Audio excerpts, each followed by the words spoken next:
അങ്ങനെ ബസ് സ്റ്റാൻഡിലേക്കുള്ള യാത്രയിലാണ് ഞാൻ ഈ റോഡിലെ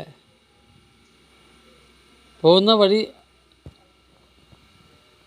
അത്യാവശ്യം നല്ല തിരക്കുള്ളതാണ്. പ്രത്യേകിച്ചും ഞാൻ നേരത്തെ പറഞ്ഞിരുന്നു, ഇന്ന് ശനിയാഴ്ച കൂടി ആയതിനാൽ നല്ല രീതിയിലുള്ള തിരക്ക്.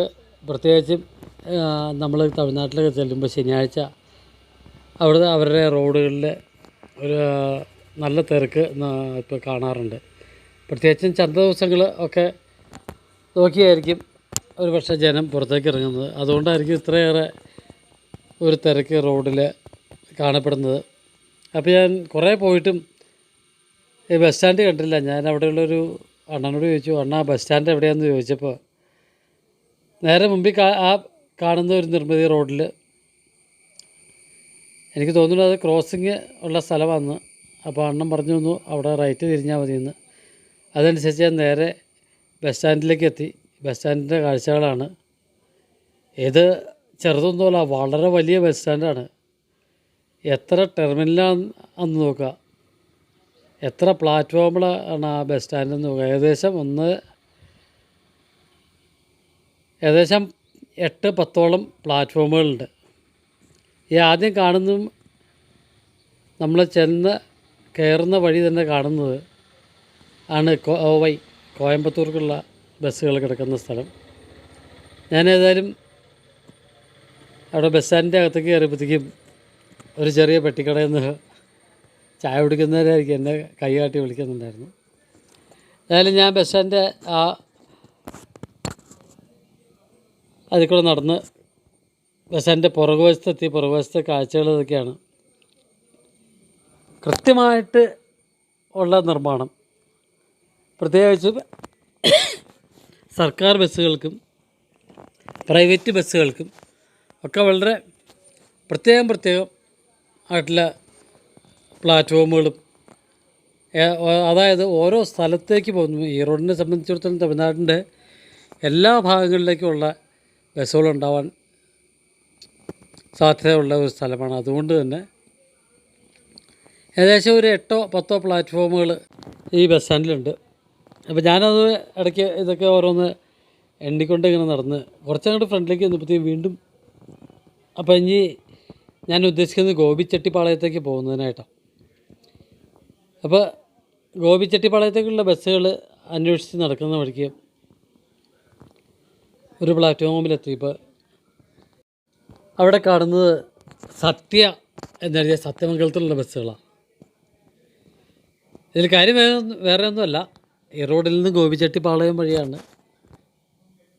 സത്യമംഗലത്തിന് പോകുന്നത്. തൊട്ടപ്പുറയായിട്ട് ഈ കിടക്കുന്ന ഒരു ബസ് മിക്കവാറും മൈസൂർ ബസ്സാവാനുള്ള സാധ്യതയുണ്ട്. കാരണം എന്താണെന്ന് വെച്ചിട്ടുണ്ടെങ്കിൽ ഈ സത്യമംഗലം വഴി വരുന്ന ഒരു ബസ് കർണാടകത്തിൻ്റെ ബസ് ആവാനേ വഴിയുള്ളൂ. ഞാൻ പറഞ്ഞത് കറക്റ്റായിരുന്നു, അത് മൈസൂർക്കുള്ള ബസ് തന്നെയായിരുന്നു. ഏതായാലും ബസ് സ്റ്റാൻഡിലെ കാഴ്ചകൾ എനിക്ക് അതീവ ഹൃദ്യമായിട്ട് തോന്നി. അതുകൊണ്ട് തന്നെ ഈ ബസ് സ്റ്റാൻഡ് മൊത്തം ചുറ്റി നടന്ന് എനിക്ക് തോന്നുന്നു ഏകദേശം 6-7 ഏക്കറിൽ പരന്ന് അത്ര വിസ്തൃതമായിട്ട്, ഇതുപോലെ വിസ്തൃതമായിട്ടുള്ളൊരു ബസ് സ്റ്റാൻഡ് എനിക്ക് തോന്നുന്നു കോയമ്പേട് ബസ് സ്റ്റാൻഡ്, അതായത് ചെന്നൈയിലെ ബസ് സ്റ്റാൻഡ് മാത്രമേ ഞാൻ ഇതേപോലെ ഇത്രയും ബസ്സുകളൊക്കെ ആയിട്ടൊരു ബസ് സ്റ്റാൻഡ് കണ്ടിട്ടുള്ളൂ. അത് ശരിക്കും വേറെ ലെവലാണ്. പക്ഷേ തമിഴ്നാട്ടിൽ ഏതാണ്ട് അതിനോട് കിടപിടിക്കുന്ന രീതിയിലുള്ള, എന്നാൽ സാധാരണ രീതിയിലുള്ള ഒരു ബസ് സ്റ്റാൻഡാണ് ഈ റോഡിലെ. തമിഴ്നാടിൻ്റെ ഏതാണ്ട് എല്ലാ ഭാഗത്തേക്കും ഉള്ള ബസ്സുകൾ കൃത്യമായിട്ട് ഓരോ പ്ലാറ്റ്ഫോമുകളിലും, ഏകദേശം ഞാൻ പറഞ്ഞു തരുന്നു 10 പ്ലാറ്റ്ഫോമുകളുണ്ടെന്ന് അവിടെയുണ്ട്. അപ്പോൾ ഏതായാലും കുറച്ച് ഈ റോഡ് നഗരത്തിൻ്റെ കാഴ്ചകളും കൂടെ കാണുന്നതിന് വേണ്ടിയിട്ട് ഞാൻ ഏതായാലും ബസ് സ്റ്റാൻഡിന് പുറത്തേക്ക് പതുക്കെ നടന്നുകൊണ്ടിരിക്കുകയാണ്. അപ്പോഴും ഇഷ്ടംപോലെ ബസ്സുകൾ ഈ കടന്നു പോകുന്നത് കോവയ്ക്കുള്ള AC ബസ്സാണ്. അത് 1 to 1 അഥവാ പോയിൻറ്റ് ടു പോയിൻറ്റ്. അങ്ങനെ പറഞ്ഞിട്ടുണ്ടെങ്കിൽ ശരിക്കും ഒരു ചാർജേ ഉള്ളൂ. ഞാനതിൽ കയറി ചോദിച്ച് നോക്കിയപ്പോൾ 115 രൂപയാണ് കോവയ്ക്ക്, അതായത് കോയമ്പത്തൂർക്കുള്ള ചാർജ് ആ ഒരു ബസ്സിൽ. ഞാൻ വന്നിരുന്ന ഒരു സാധാ പോയിൻറ്റ് ടു പോയിൻറ്റ് ബസ്സിലാണ്. അതിൽ 93 രൂപയാണ്. ഇപ്പോൾ ഈ എ സി ബസ്സിലാണെങ്കിൽ വെറും 22 രൂപയാണ് കൂടുതലുള്ളൂ. അത്യാവശ്യം നല്ല രീതിയിലുള്ള എ സി ഒക്കെയാണ് തമിഴ്നാടിൻ്റെ ഇതേപോലെയുള്ള എ സി ബസ്സുകളിൽ. അപ്പോൾ ആ കാഴ്ചകളിലേക്ക് കൂടെ പോകണം. ആ ബസ്സിൽ മിക്കവാറും ഞാൻ കഴിഞ്ഞ ആഴ്ച സേലമൊക്കെ പോയപ്പോൾ അതുപോലെയുള്ള ബസ്സിലാണ് കയറിയത്. ഏതായാലും കുറച്ചുകൂടെ കാഴ്ചകളിലേക്ക് പോയിട്ട് പോരാൻ നേരത്ത് അതുപോലെയുള്ള ബസ്സിൽ കയറാമെന്നുള്ള ഒരു തീരുമാനത്തോടുകൂടി വീണ്ടും ഞാൻ ആദ്യം കണ്ട ആ ഫ്ലൈ ഓവറിൻ്റെ ചുവട്ടിലേക്ക് വന്നു. സാധാരണ നമ്മൾ പ്രത്യേകിച്ചും തമിഴ്നാട്ടിലെ ഏത് ടൗണിൽ ചെന്നാലും വലിയ രീതിയിൽ ഉള്ള വെജിറ്റേറിയൻ റെസ്റ്റോറൻറ്റുകൾ കാണാറുണ്ട്. വളരെ നല്ല രീതിയിൽ വളരെ വെടിപ്പുമൊക്കെയുള്ള വളരെ വലിയ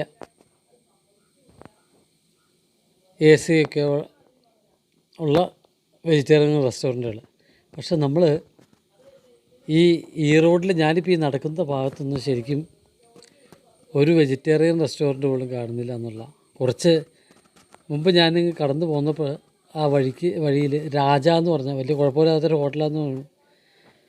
റെസ്റ്റോറൻറ്റ് നോക്കാൻ കാരണം എന്താണെന്ന് വെച്ചാൽ ഏകദേശം 12:30-12:45 ആയിരിക്കുന്നു ഇപ്പോൾ സമയം.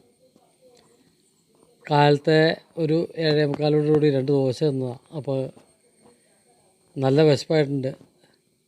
അപ്പോൾ ഏതെങ്കിലും നല്ലൊരു വെജിറ്റേറിയൻ ഹോട്ടലിൽ കയറി ഒരു ഊണ് കഴിക്കാം എന്നുള്ള ഒരു തീരുമാനവും കൂടെ എൻ്റെ ഈ നടത്തത്തിലുണ്ട്. പക്ഷേ നല്ല ഹോട്ടലുകളൊന്നും ഈ പ്രദേശത്ത് കാണാനേ ഇല്ല.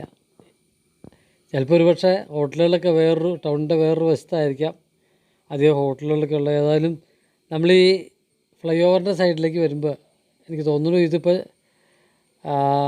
ട്രിച്ചിക്കും കരൂർക്കും ഒക്കെ പോകുന്ന ഒരു റോഡാണിത്. ഇവിടെ ചെല്ലുമ്പോൾ കുറച്ച് ഇവിടുന്ന് സ്വല്പം കൂടെ മുമ്പോട്ട് നടന്നാൽ ഏകദേശം ഒരു 1.25 കിലോമീറ്റർ കൂടെ മുമ്പോട്ട് നടന്നിട്ടുണ്ടെങ്കിൽ അവിടെ നിന്ന് വലത്തോട്ട് ആണ് കരൂര് ട്രിച്ചിയൊക്കെ പോകുന്നതെന്ന് ഇവിടെ ഓരോ സ്ഥലത്ത് കൃത്യമായിട്ട് ബോർഡുകളുണ്ട് ഓരോ സ്ഥലത്തേക്കുമുള്ള. അതുകൊണ്ട് തന്നെ ആദ്യമായിട്ട് വരുന്നതാണെങ്കിൽ ഇത്ര വലിയ ടൗണാണെങ്കിലും തമിഴ്നാട്ടിലെ പ്രത്യേകിച്ച് തമിഴ്നാട്ടിലെ നഗരങ്ങളിലൊക്കെ നമുക്ക് വളരെ ഈസിയാണ്. ഇതേപോലെ നമ്മൾ ആദ്യമായിട്ട് ഞാൻ യാതൊരു വിധത്തിലുള്ള ഒരു ബുദ്ധിമുട്ടും സ്ഥലം അറിയാൻ പാടില്ല എന്നുള്ള രീതിയിലുള്ള യാതൊരു ബുദ്ധിമുട്ടും നമുക്ക് ഉണ്ടാകാറില്ല. എല്ലായിടത്തും കൃത്യമായിട്ടുള്ള സൈൻ ബോർഡുകളുണ്ട്. ഏതായാലും കുറച്ച് പേരും കൂടെ മുമ്പോട്ട് പോയിട്ട് ഈ റോഡ് കാഴ്ചകൾ അവസാനിപ്പിച്ച് നമുക്ക് ഗോപിചെട്ടിപ്പാളയത്തേക്ക് പോകാനുള്ള തീരുമാനത്തിലാണ് ഞാനിപ്പോൾ ഏതായാലും ഉള്ളത്. കുറച്ചുകൂടി മുമ്പോട്ട് നടന്നിട്ട് ഏതാണ്ട് ഇതൊക്കെയാണ് ഈ റോഡിലെ കാഴ്ചകൾ. അപ്പോൾ ഏതായാലും ഞാൻ ഇവിടുന്ന് തിരിച്ച് നടക്കുകയാണ്. ഗോപിചെട്ടിപ്പാളയത്തു നിന്നുള്ള കാഴ്ചകളുമായിട്ട് വരാം.